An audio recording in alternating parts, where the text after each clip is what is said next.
Pour mieux s'immerger dans la réalité politique, sécuritaire, économique et sociale d'Israël, connectez-vous chaque matin sur Studio Kalita.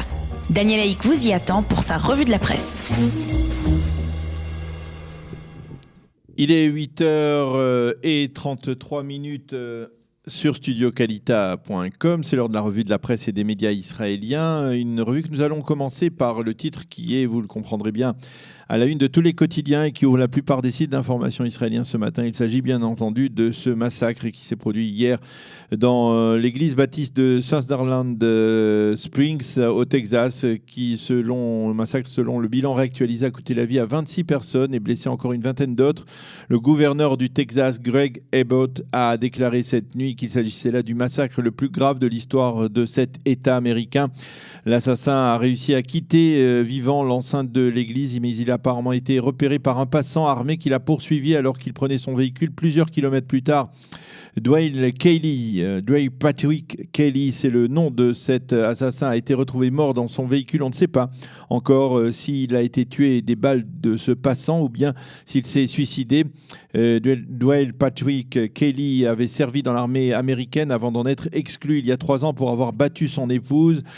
Le site Ynet cite ce matin Elena Berlanga, qui a été la première à donner l'alerte sur les réseaux sociaux et qui a affirmé que la communauté de cette petite localité est une très petite communauté que tout le monde connaissait, tout le monde. Il s'avère que parmi les victimes assassinées se trouve la fille du pasteur de l'église qui n'avait que 14 ans.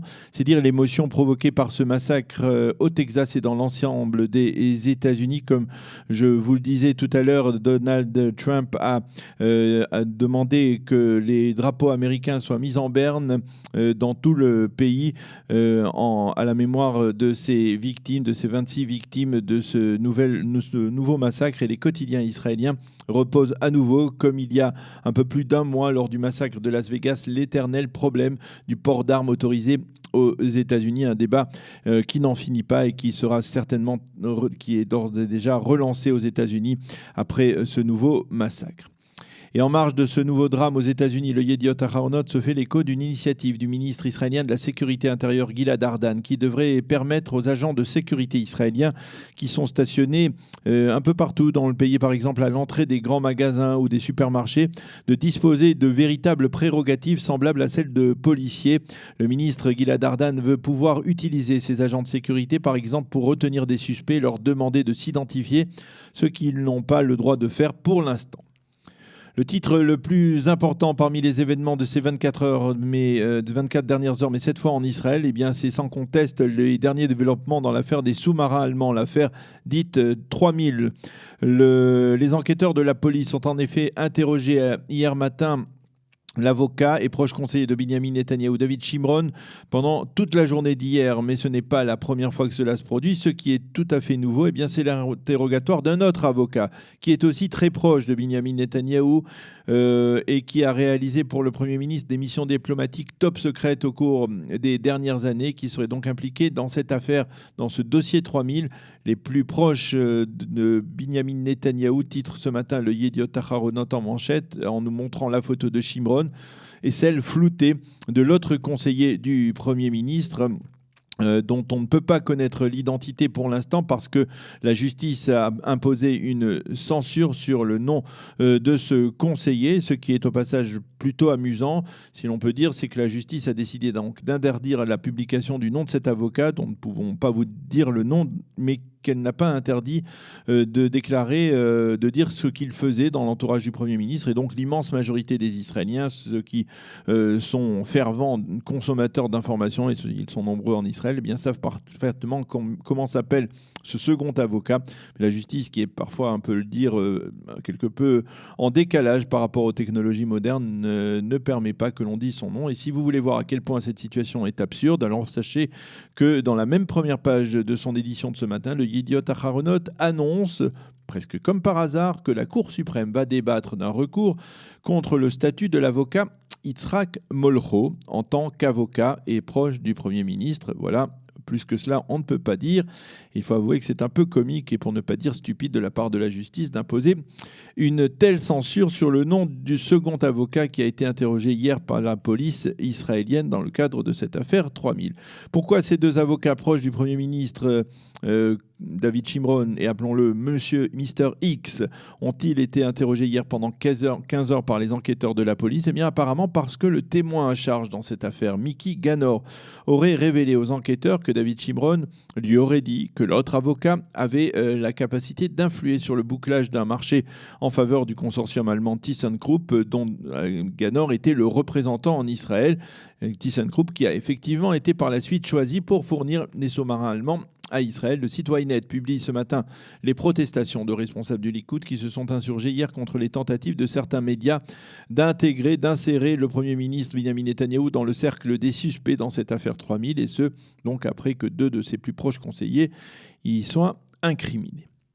Les médias et les sites d'information reviennent ce matin sur la demande d'amnistie déposée hier par le ministre israélien de la Défense, Avigdor Lieberman, sur le bureau du président de l'État, Reuven Rivlin, dans l'affaire Elor Azaria. Ces médias insistent sur le fait que le chef d'état-major de Tsahal, Gadi Eisenkot, a suggéré à Avigdor Lieberman de ne pas déposer une telle demande de grâce en faveur du soldat condamné à 18 mois de prison et dont la peine avait déjà été réduite, je vous le rappelle, à 14 mois sur décision justement du général Eisenkot. Mais il semble que le ministre de la Défense n'ait pas souhaité aller dans le sens du chef d'état-major, ni même dans celui du procureur général de Tsahal, et cela explique pourquoi il a donc fait cette demande à Avigdor Lieberman, une demande dans laquelle il affirme que cette affaire Elor Azaria a provoqué suffisamment de débats et de divisions au sein de la société israélienne et qu'il était temps d'amnistier Elor Azaria. Mais face à l'opposition du chef d'état-major, on estime que le président Rivlin, qui n'est d'ailleurs pas en Israël pour l'instant, il est en visite officielle en Espagne, on estime donc que le président Rivlin préférera ne pas donner suite à la requête du ministre de la Défense. L'armée israélienne a confirmé hier qu'Israël détenait les corps de 5 des 7 terroristes tués la semaine dernière dans la destruction du tunnel offensif du djihad islamique près de Gaza. C'est une information que l'on retrouve dans toute la presse de ce matin et dans les médias dès hier soir. Il s'avère que Tsahal a récupéré ces corps qui se trouvaient en territoire israélien dans une sorte de no man's land entre la frontière de l'État d'Israël et de la bande de Gaza. Dans l'entourage des familles des soldats Oron Shaul et Hadar Goldin, on appelle l'armée et l'échelon politique à se servir de ces dépouilles mortelles comme monnaie d'échange pour obtenir celle des 2 soldats détenus par le Hamas depuis plus de 3 ans. Hier, la famille Goldin a décidé d'aller un pas plus loin et elle a déposé un recours devant la Cour suprême afin que le gouvernement ne soit pas tenté de céder les corps de ces 5 terroristes sans contrepartie et donc de forcer le gouvernement à concrétiser sa propre décision d'exercer des pressions sur le Hamas afin qu'il relâche les corps des 2 soldats. C'est un titre que l'on retrouve ce matin à la une du Israël Hayom. Le Times of Israel explique dans sa version en français ce matin que le président libanais Michel Aoun n'acceptera pas la démission de Saad El-Hariri, en tout cas pas tant que le chef du gouvernement démissionnaire ne sera pas revenu d'Arabie Saoudite. Quant au Hezbollah, il accuse Riyad d'avoir contraint El-Hariri à la démission et minimise les risques d'une guerre contre l'État d'Israël. Nous avons parlé de ce dossier tout à l'heure avec l'invité de la rédaction, l'ancien ambassadeur d'Israël en Égypte et libanais d'origine, puisqu'il est né au Liban, Yitzhak Levan. Le Israël Hayom cite ce matin en évidence une promesse faite hier par l'ambassadrice des États-Unis à l'ONU, Nikki Haley. Tant que je serai l'ambassadrice des États-Unis aux Nations Unies, eh bien, les États-Unis ne trahiront pas à nouveau l'État d'Israël, a déclaré Nikki Haley dans une allocution durant la convention annuelle du Conseil israélo-américain, une grande association israélo-américaine, une convention qui s'est tenue durant le week-end à Washington. Ali est considérée aujourd'hui comme la personnalité la plus populaire de l'administration Trump au sein de la communauté juive américaine. Elle a affirmé qu'elle avait l'intention de profiter de son mandat pour faire comprendre au monde entier, je la cite, qu'Israël n'était pas seul. Le Israël Hayom annonce justement que c'est aujourd'hui que le président de l'État d'Israël, Reuven Rivlin, sera reçu à Madrid par le roi d'Espagne, Philippe. Hier, le président Rivlin, qui effectue une visite de 3 jours en Espagne, a été reçu par la communauté juive espagnole. Dans son intervention, le président de la communauté, David Achuel, a pressé le gouvernement israélien de reconnaître l'unité de l'Espagne et la souveraineté du gouvernement espagnol en Catalogne, même si le gouvernement espagnol ne s'est pas toujours comporté envers l'État d'Israël comme il aurait dû le faire. Il est important qu'Israël se prononce en faveur de l'unité de l'Espagne, a déclaré le président de la communauté juive espagnole. Il faut rappeler que jusqu'à présent, Israël s'est bien gardé de prendre position dans le grand débat qui anime l'Espagne autour du statut de la Catalogne. Amit Segal, le correspondant politique du département des informations des chaînes 12 et 13, c'est-à-dire de l'ex-seconde chaîne de télévision, a révélé hier soir que le parti Kadima avait loué en 2009, durant la campagne électorale qui s'était produite cette année et qui avait vu la victoire de Binyamin Netanyahou, il avait loué les services d'un détective privé. Ce détective a révélé qu'il avait reçu pour commande dans le bureau de celle qui dirigeait alors Kadima, Tzipi Livni, d'espionner le Premier ministre et son épouse pendant toute une journée dans un hôtel afin de tenter de relever un comportement inacceptable de la part du couple Netanyahou et de s'en servir ensuite, apparemment, durant la campagne électorale. Selon les révélations d'Amit Segal, l'un des commanditaires aurait été le directeur de campagne de Kadima à l'époque, Eyal Arad, qui est, il faut bien l'avouer, l'un des ennemis les plus farouches de Binyamin Netanyahou.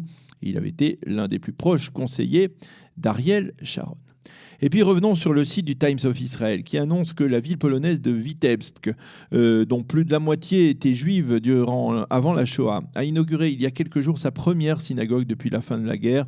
Vitebsk est la ville natale, entre autres, de Marc Chagall, et un musée portant son nom se trouve à proximité de la synagogue. Le Times of Israel souligne qu'avant la guerre, la petite ville comptait pas moins de 64 synagogues. Voilà, c'est la fin de cette revue de la presse et des médias israéliens de ce matin. Nous allons nous retrouver dans quelques instants avec celui qui fait office d'éditorialiste ce matin. Il s'agit du professeur Nordana Picard, qui est l'ancien président du Machon Lev. Il va nous parler d'une figure qui a disparu la semaine dernière. Il s'agit du rabbin Israël Rosen, qui était le fondateur du Machon Tzomet, de l'Institut Tzomet. Nous en parlerons avec lui dans quelques instants. Notre histoire sur Studio Kalita, c'est tous les matins pour découvrir ensemble les événements et les personnages qui ont fait notre histoire.